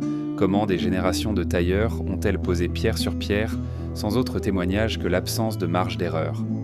Au cœur du temple d'Hatchepsout, à Deir el-Bahari, le silence pèse sous les terrasses monumentales. Les odonymes gravés sur les murs, honorant la reine pharaon, s'effacent lentement, rongés par le sel venu des crues anciennes. Les panneaux explicatifs, placés près des colonnes, reprennent le récit de son règne, mais c'est la pierre nue patinée par le vent qui reste la voix la plus authentique. Dans ce vide, on sent encore l'effort des ouvriers et le parfum des encens brûlés lors des rituels, restitués par quelques molécules piégées dans la pierre. Plus discrète, la tombe de la sœur de Ramsès II, trouvée dans la vallée d'Assouan, ne possède aucun décor ostentatoire. Les archéologues n'y ont décelé qu'un sarcophage simple, une petite statue d'Isis et un lot de bijoux de cuivre. Pourtant, le silence y est plus parlant que nulle part ailleurs. Faute de relief ou d'inscription, c'est l'absence même de faste qui attire le regard. Ici, l'inconnu s'impose. La reine mineure devient figure universelle, mémoire commune de celle que l'histoire n'a pas retenue. Dans les déserts de Nubie, le temple d'Abou Simbel, déplacé pierre à pierre pour éviter sa submersion, évoque un tout autre silence, celui de l'ingénierie moderne. Les blocs millénaires reposent désormais sur un socle artificiel protégé par un grand réservoir. L'eau, pièce maîtresse du projet, s'étend à quelques centaines de mètres. On entend parfois le clapotis des vagues contre les berges, unique intrusion d'un bruit faible. Mais dans l'espace clos du sanctuaire, le silence demeure la meilleure conservation, gardien de l'alliance entre technologie contemporaine et mémoire ancienne. Les pillards qui jadis escaladaient les mastabas pour voler l'or se sont tus depuis longtemps, mais leur ombre subsiste dans l'absence des trésors. Les masques d'or retrouvés épars dans des collections privées ne résonnent plus sous la lumière des torches. Leur disparition reste un silence lourd, signal d'une perte irréparable. Pourtant, c'est parfois dans le vide laissé par ces artefacts que l'histoire gagne en densité. L'absence impose une énigme, un désir de reconstitution, un appel à l'éthique du chercheur. Les archives des premiers explorateurs témoignent d'un dialogue entre bruit et silence. Vivant de nom au cours de la campagne de Napoléon, décrivit le tumulte des foules et des canons, relayés par des mélodies occidentales. Mais dans ses esquisses, il chercha toujours à capter le silence des sanctuaires, cette belle paix, qui l'opposait au vacarme des batailles. Ces dessins datés et légendés sont aujourd'hui précieux non seulement pour leurs détails, mais aussi pour le contraste qu'ils suggèrent entre l'ombre monumentale et l'agitation humaine. Les techniques contemporaines transforment désormais le silence en signal. Les chercheurs utilisent la sismique passive pour localiser les cavités encore inconnues, mesurant les micro-vibrations induites par le vent ou les foules lointaines. Les drones multispectraux repèrent les différences et tendances touristiques immersives. Les visiteurs équipés de casques audio entendent des enregistrements de chants anciens, de reconstitutions de processions, tandis qu'autour d'eux, seuls restent les contours des murs griffés par le temps. Cette technique paradoxale multiplie les bruits dans le silence spatial, rappelant que l'éternité peut se raconter par ce qu'elle ne dit pas. Les silences, les vides, les instants suspendus, où le passé dialogue avec l'imaginaire moderne. Au crépuscule du désert, lorsque l'ombre engloutit les derniers tessons de poterie et que le silence atteint son apogée, on comprend que l'absence elle-même est un texte. Les ruines, vidées de l'action frénétique des vivants, deviennent oracles. Elles proposent un espace infini où chaque rêveur peut projeter son attente. Dans ce vide, l'éternité parle sans un mot, sans un bruit, mais avec une présence plus vivante que n'importe quel récit sculpté dans la pierre.